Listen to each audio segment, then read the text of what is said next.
The first page of a novel always begins with fog. April 1483, London was as silent as a vast tomb.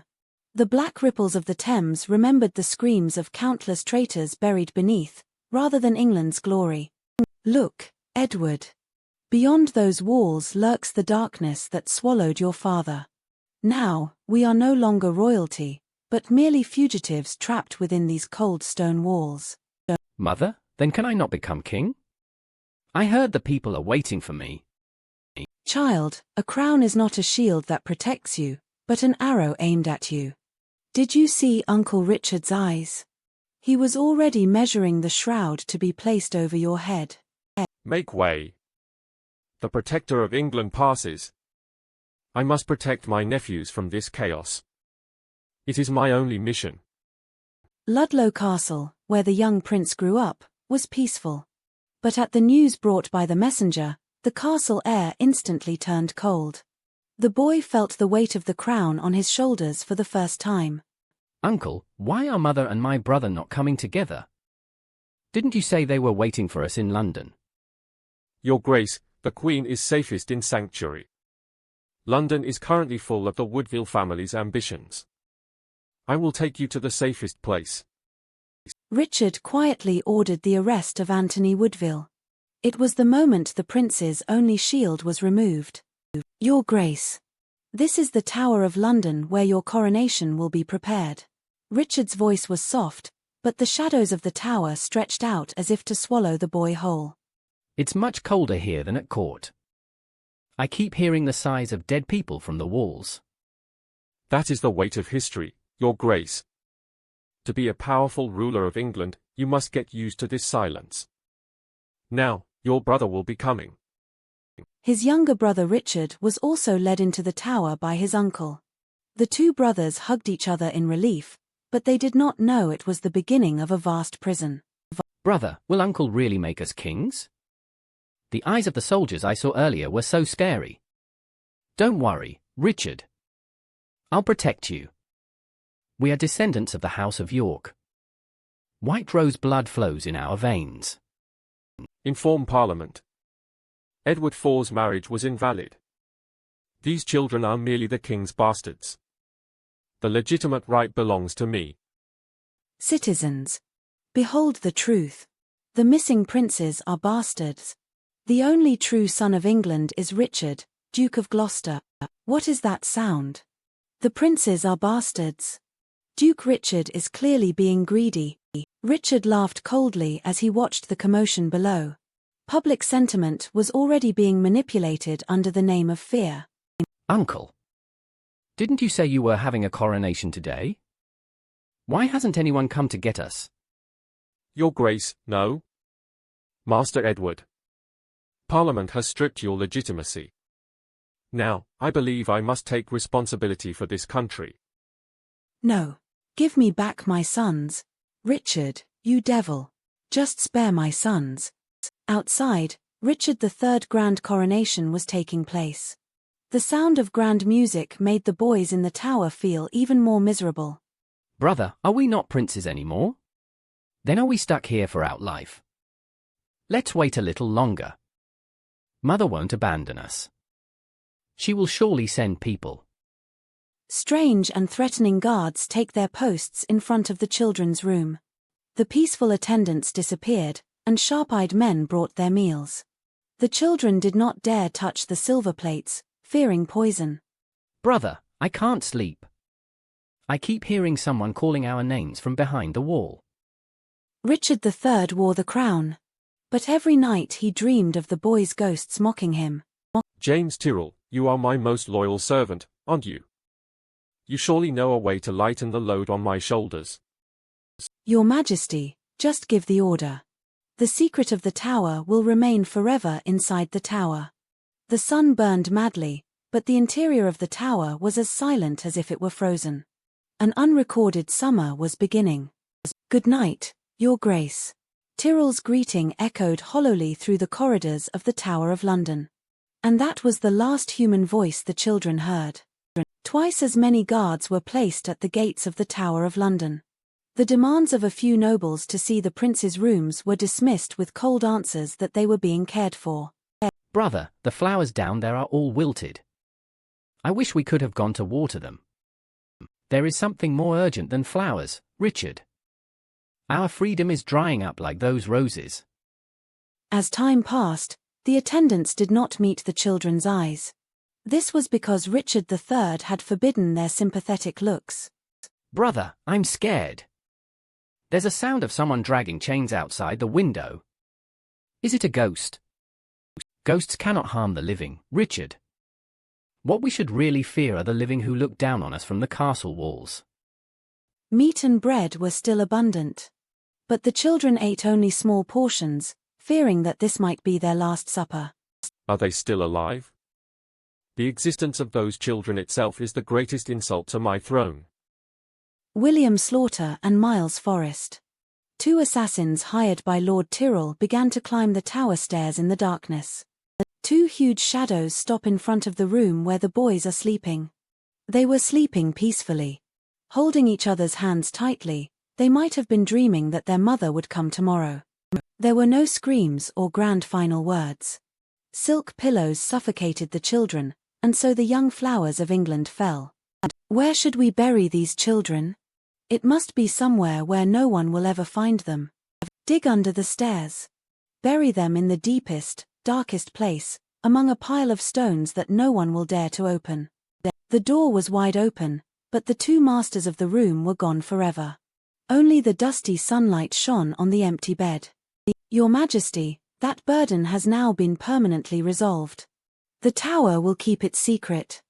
Good. But I don't know why the candles in my room keep going out. The wind from the Thames is so cold. The children are not visible in the tower. They haven't appeared at the window for several days now. Queen Elizabeth made desperate efforts to check on the survival of her sons. But all she received was a death-like silence. Attendants threw the entry logs for the tower for the summer of 1483 into the flames one by one. Legend set in where the record disappeared. Now, rumors began to circulate that they weren't dead but had escaped somewhere. He was a strong king. But the invisible stigma of killing his nephews threatened his reign at every moment. English public sentiment was already leaving Richard. Henry of the Tudor family was looking for an opportunity from across the sea. My crown. This heavy piece of metal finally cuts my neck. Still, I will not back down. In 1485, Richard III died in battle while swinging his sword until the very end. England's usurper and the last Plantagenet king thus disappeared. Henry VII condemned Richard as a traitor. But he too remained silent about the whereabouts of the missing princes. Henry married Elizabeth, the older sister of the princes, ending the War of the Roses. But even in the couple's conversation, the names of the brothers never came up. The Tower of London became silent again. People now walked up those stairs without any hesitation. One generation went and the next came. While the Tudor dynasty flourished, the secrets within the tower slowly sank into the dust. The wooden stairs leading to the White Tower grew old and creaked as the years passed. No one wondered what lay beneath those wooden planks. There were rumors that James Tyrrell had confessed to the murder of the princes before his death, but it was never officially recognized. The truth still remained in darkness. Now the world began to call those children princes in the tower and sing a sad song. They were dead, but they became immortal. The pendulum that would awaken the 200-year-long sleep began to move slowly. On the day the 200-year silence was broken, Miles, a worker, was clearing away the pebbles beneath the old wooden stairs. Clang! When the shovel blade hit a hard wooden box instead of soil, he stopped. Why is there a box here? Is it supplies? Here, dig a little more this way. Phew, someone must have thrown a dead animal here. It's just smelly bones. Wait. Miles, don't touch it. These are human bones. And it's not just one person. Look at this small skull. The construction site was instantly enveloped in silence. People instinctively recalled the ominous legend of 200 years ago. The princes of the House of York who disappeared inside the tower. Where exactly is this location? Directly under the stairs leading to the White Tower? It matches exactly with the records from 1483. A royal physician, summoned by Charles II, lit a candle and began to meticulously examine the bones inside the box. Looking at the stage of development, both are skeletons of a boy. One appears to be about 12 years old, and one about 9 years old. It is surprisingly close to the ages of the two princes at the time. There are no knife marks on these bones. It is highly likely that someone suffocated them or they were buried naturally, rather than by a blade. Scholars brought a floor plan of the tower from the time of Richard III. It was under the closed stairs closest to the room where the boys last stayed. I think we have now found the answer to the long-asked question. These are not merely skeletons, they are the rightful heirs of England. Charles II, after receiving the report, ordered a solemn funeral. It was both a gesture of respect for the royal family and a belated acceptance of the truth. Here lie the souls of those unjustly killed by the usurper Richard. The inscription was carved, and the bones were moved to Westminster Abbey. It was an outing after 200 years.